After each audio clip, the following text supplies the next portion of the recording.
Bismillahirrahmanirrahim. Assalamualaikum warahmatullahi wabarakatuh. Teman sanak para sedulur sak piturute, juga teman-teman yang suka berpetualang, bertani, juga merenungkan apa yang ada di sekitarnya. Kali ini kita coba merenungkan satu buku karya seorang penulis yang ternama, ditulis oleh seorang M.H. Ainun Najib. Nah, buku ini berjudul Indonesia, Bahagian dari Desa Saya. Nah, sebelumnya ini buku saya beli di Shopee COD ini, sekitar tahun 2019-an, 2020 sekian lah, sekitar 3 tahun yang lalu. Nah, buku ini coba kita sama-sama renungkan. Sebelumnya, seperti apa yang ditulis oleh penulis, buku ini judulnya Indonesia, Bagian dari Desa Saya. Buku ini dicetak untuk kesekian kalinya, karena buku ini ditulis pada tahun 1979-an ini. Nah, di sini disebutkan buku ini diterbitkan kembali sesudah 41 tahun silam, yakni 1979, ketika penulis berusia 26 tahun. Nah, ini langkah lamanya buku ini. Nah, terkhusus buku ini buku cetakan pertama November 2020. Nah, berarti berkemungkinan dibeli ini sekitar 2020 sekian gitu lah. Pastinya lupa saya tulis pula di sini kan. Nah, di sini judulnya Indonesia, Bagian dari Desa Saya. Saya mencoba untuk merenung-renung. Jika dalam konsep Tuhanan, dalam konsep tauhid ada tentang la ilaha illallah, kemudian firman Allah, kalau tidak salah, innani anallah, la ilaha illa ana, wa'budni wa aqimis salata li dzikri. Nah, kalau tidak salah itu ayat itu. Innani anallahu la ilaha illa ana. Nah, dalam konsep tauhid tentunya hal itu menjelaskan tentang bahwa aku, di sini tentunya Allah, bukan saya ya. Innani, sesungguhnya aku adalah Allah, la ilaha illa ana, tidak ada ilah kecuali aku. Inilah konsep tauhid. Fa'budni, maka tunduk, sembah, sujud padaku. Seperti itulah. Wa aqimus sholata li dzikri, dan dirikan, lakukan, amalkan ibadah sholat untuk mengingatku. Nah, ini saya agak merenung-renung ayat itu. Jika konsep ketuhanan, maka sepertinya ada ungkapan seperti itu. Innani anallahu la ilaha illa ana. Nah, jika dalam konsep kekhilafahan ini, manusia yang pertama diciptakan Allah adalah Nabi Adam, ada pula ayat tentang ini ja'ilun fil ardi khalifah. Nah, ini konsep khalifah jika manusia itu. Konsep khalifah jika dia manusia. Nah, saya juga pernah merenung tentang seorang syekh dari Nusantara. Pastinya saya tidak tahu di mana dilahirkannya. Tapi dari buku yang saya pernah baca, ada seorang syekh bernama Syekh Siti Jenar dengan renungan, yaitu tentang hulul atau wahdatul wujud atau ittihad dan semisalnya lah jika dikonsepkan dalam eh, renungan orang Arab yang sehingga yang diungkapkan itu dengan bahasa Arab, wahdatul wujud, kemudian ada hulul dan seterusnya lah, karena yang merenungkan itu orang Arab, jadi yang dimunculkan dari renungannya itu istilah Arab. Nah kebetulan sepertinya Syekh Siti Jenar ini dari Pulau Jawa, jadi ada renungan tentang manunggaling kawula Gusti. Nah, jika saya runtunkan itu konsep tauhid, kemudian ada konsep tentang khilafah, ada konsep sepertinya Syekh Siti Jenar ini sufi, yaitu manunggaling kawula Gusti. Nah ini juga sepertinya yang saya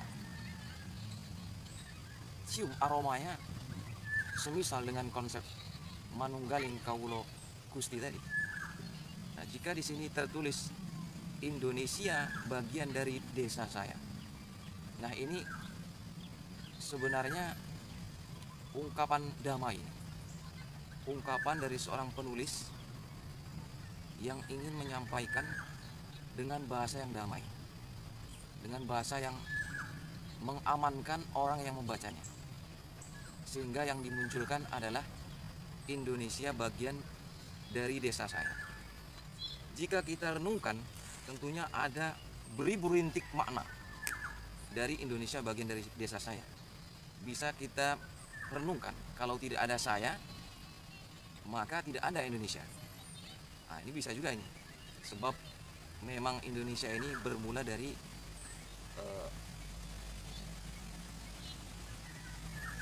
ikatan hati seorang manusia, dari satu manusia ke manusia selanjutnya yang ingin bersatu, yang ingin jika konsep wahdatul wujud tadi manunggal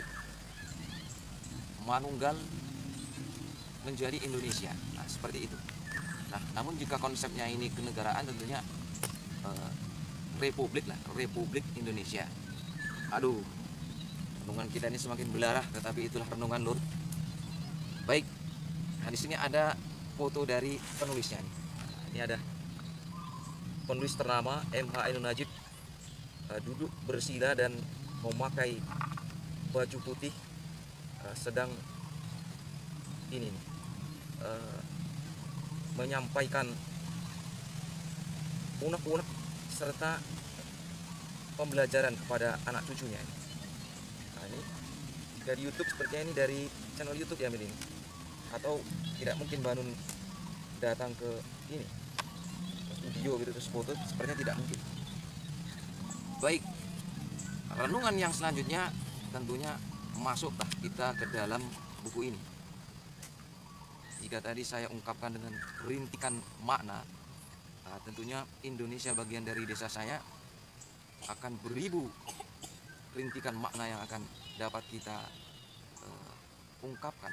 Namun ungkapan kedamaian adalah Indonesia bagian dari desa saya. Itulah sedamai-damainya ungkapan yang dipilih oleh penulis untuk menggambarkan Indonesia. Nah, akan kita mentadaburi bahwasanya Indonesia ini dari satu orang dulu. Nah, orangnya ini tentunya tidak mau mengaku, ini orangnya ini tidak akan mungkin mengaku Indonesia itu dulu buah pikir saya, pastinya tidak mungkin. Akan tetapi dari satu gagasan, satu orang, dua orang, tiga orang, kemudian dari satu kelompok, kemudian satu pergerakan, menyatu menjadilah Indonesia. Itulah makna yang mungkin dapat kita renungkan. Beralih kepada isi daripada buku ini. Kalau saya bacakan halaman ke halaman tentunya tidak menarik ya. Maka di sini sekilas kita gambarkan, di sini ada sebuah peristiwa di tulisan Mbah Nun yang pertama ini, nomor 1, yaitu nonton visi. Nah, sebenarnya ini rapot kepada bangsa Indonesia, rapot kepada khalifah, kepada penguasa, kepada pemimpin Indonesia. Begitu pula tentang kebudayaannya. Ini ditulis oleh Mbah Nun dalam buku ini, dibungkus dengan metode hikayat, cerita yang mudah dipahami serta ditelaah oleh pembacanya. Nah, ini tidak tahu saya, ini kok sampulnya bisa merah, ini tidak tahu ini nuansanya apa. Nah, ini kita renungkan nantinya. Di sini nonton PC ada cerita tentang seorang bernama Kanib. Kanib ini tinggal di Jawa Timur. Nah, singkat cerita, Kang Kanib ini merantaulah ke Jakarta. Kemudian sukses secara finansial, sehingga baliklah Kang Kanib ini ke desanya, yaitu di Jawa Timur yang bagian pelosoknya di sini. Nah, kemudian kotanya Surabaya. Destinasi pertama itu Surabaya, kemudian ke Jakarta, ini sepertinya ke Jakarta, ke ibu kota,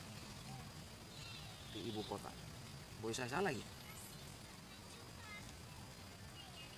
Merantau ke Surabaya loh, jadi merantau ke Surabaya selama 2 tahun, pulang ke Jawa Timur. Nah, jadi mendapatkan pundi-pundi lah keuangan, dan pulang membawa TV, dan pernak-pernik barang-barang dari kota, sehingga Kang Kanib ini dikerumuni lah oleh tole-tole, bocah-bocah yang ingin tahu tentang apa yang dibawa Kang Kanib. Nah, singkat cerita, karena di desa itu tidak ada tontonan, maka Kang Kanib digelarlah nonton bersama, nobar, yaitu nonton televisi bersama. Nah, renungan yang mungkin kita renungkan di kisah yang dituliskan oleh Mbah Nun ini adalah semangat seorang pemuda yang ingin berubah dari turu-turu di rumah, kemudian bekerja keluar kota, kemudian sukses secara finansial, membawa budaya-budaya yang tidak ada di kampung sebelumnya, di mana tradisi kampung tentunya tidak sama dengan baik. Mungkin itu saja Lur, kita sudahi. Assalamualaikum warahmatullahi wabarakatuh.